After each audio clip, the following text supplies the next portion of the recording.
بالله العظيم شعبي معلم، شعبي مدرسة، ابتسامة، ويتمنى لك الحياة السمحة وتوفيق.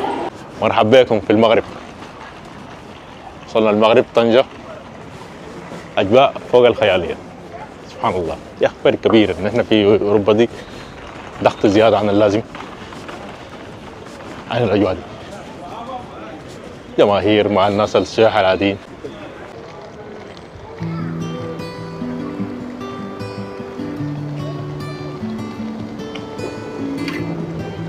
مرحبا بكم في موروكو طنجة.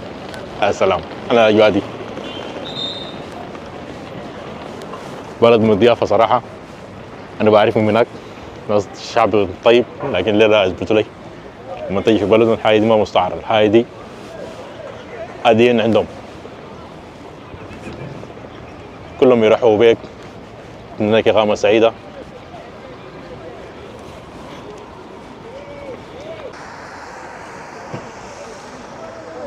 طيب ودينا سنتر البلد، المطار. Tu peux me mettre ça? Après, je sors tout de suite. Cherche quelque chose à manger. Comme c'est là. Si vous avez de monnaie là. Hein? وانت باخد بص المطار ماشي على السنتر، أول حاجة حشدك في المغرب وفي طنجة والمغرب عموما الخضرة والجمال في كل مكان. تحس بجمال طبيعي ونظافة، والبلد رايقة، هدوء مبالغ فيه. دي الحاجات اللي بتفتش لها انت كزول تغير جو وتفتش عن الراحة النفسية. أي بلد انت تزوره تشوف انه بداية من الخضرة والنظافة، تأكد تماما انك حتقضي فيها وقت جميل. فشكلها حتكون رحلة مبشرة للمغرب. شوفوا معي الجمال ده.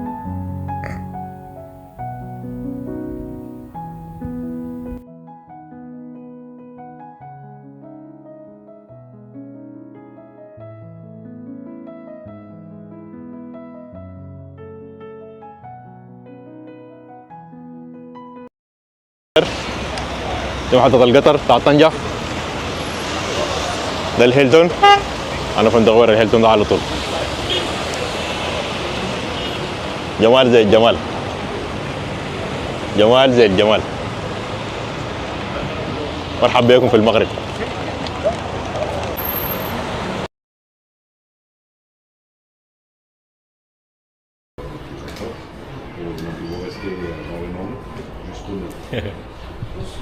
وصلنا على الهوتيل، شوف الهوتيل عامل كيف. بسم الله.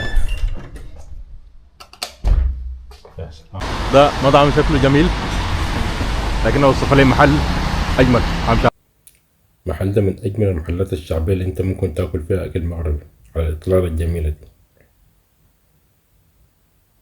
منها أخدت التاكسي رقم مشيتنا محطة القطر، أخدت الباص اللي بيودي للاستاد. خليكم مع المنظر ده، كمية من الجماهير الأفريقية جاية من كل حد وصف، زي ما نقول نحنا في السودان. كل الجماهير، الجزائر، المغرب، السودان، السنغال، بوركينا، إن شاء الله أفريقيا منورة كانت في المغرب. أجواء على الأمطار، شوف مدخل الاستاد حاجة خيالية، التنظيم كان فوق الممتاز صراحة. دخلنا الاستاد، شوف الأجواء كانت كيف. كل الجماهير الأفريقية زي ما قلت لكم كانت موجودة. للأسف الجون بتاع السودان ما حضرته، لكن شفت من باقي المباراة. كل الشوط الأول السودان كان مسيد المباراة، للأسف طلعنا خاسرين في الآخر. ودي الأجواء بتاعت الاستاد في طنجة، الجماهير طالعة من المباراة كلها مبسوطة، إذا كان جماهير السودان ولا جماهير السنغال. دخلت المول في طنجة، في كل الماركات الموجودة في باريس، في فرنسا. كل الماركات الموجودة في فرنسا هنا موجودة.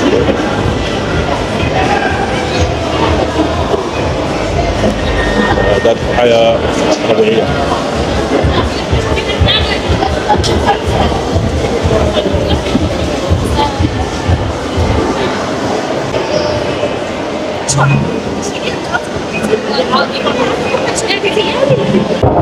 نفس الماركات اللي في باريس موجوده، ما اعرف نفس الاسعار ولا النظام حيكون عامل كيف، يمكن فرق سعر يعني.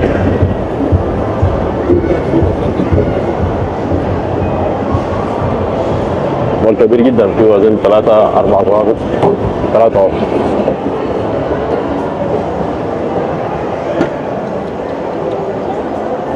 السلام عليكم.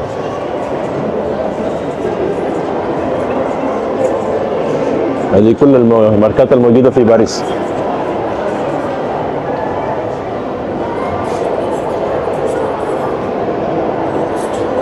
أوه. ده حاجة جميلة لك صراحة. ده أول مرة أشوف الماركة دي.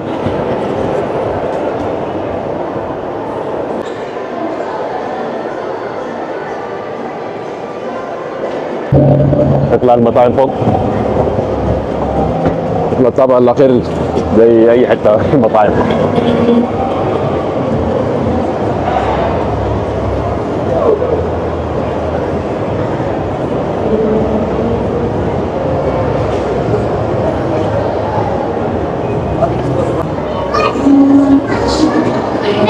حلة الأطفال، الألعاب، حلة ألعاب، حاجة زي ما ذاتنا لو لقيناها هم يقول لا. جميل لكن صراحة، وهادي في نفس الوقت.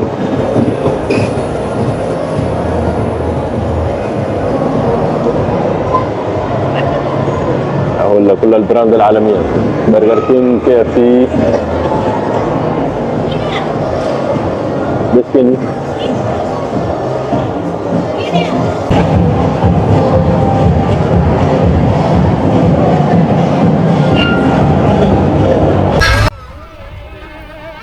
بعد ما أخذت جولتي في المول الجميل ده، طلعت حتى الأجواء بتاعت فوز المغرب على تنزانيا. المغرب غلبت تنزانيا 1-0. دي الأجواء كانت بعد المباراة طوال، ضحكة وفرح، الناس كلها في الشارع. دي في الأفنيو محمد السادس.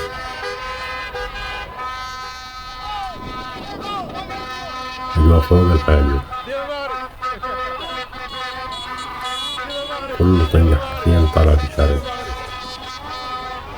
الأعلام بالعربات، صفافير،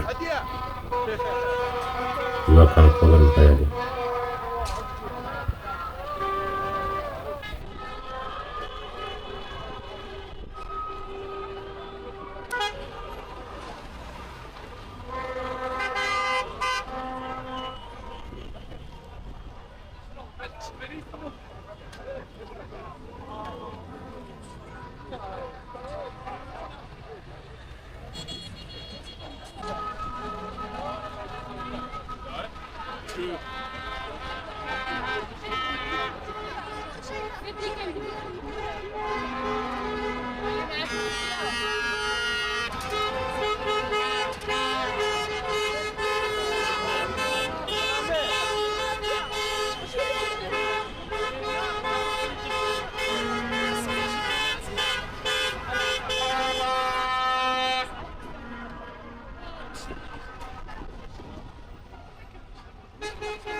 الناس مبسوطة في كل مكان، سلموا عليه، رحبوا بيه، عرفوا إن السودان ده شيء كبير. يعني أول يوم كان صراحة ده الواحد قاعد في العمر كله في طنجة، وكل الناس من العالم الإدارية الباقية كانت فعالة. الشباب كانوا عاملين جو لطيف. اليوم كان في شرع الاستقبال الأول يعني في أول يوم ما في أجمل من كده.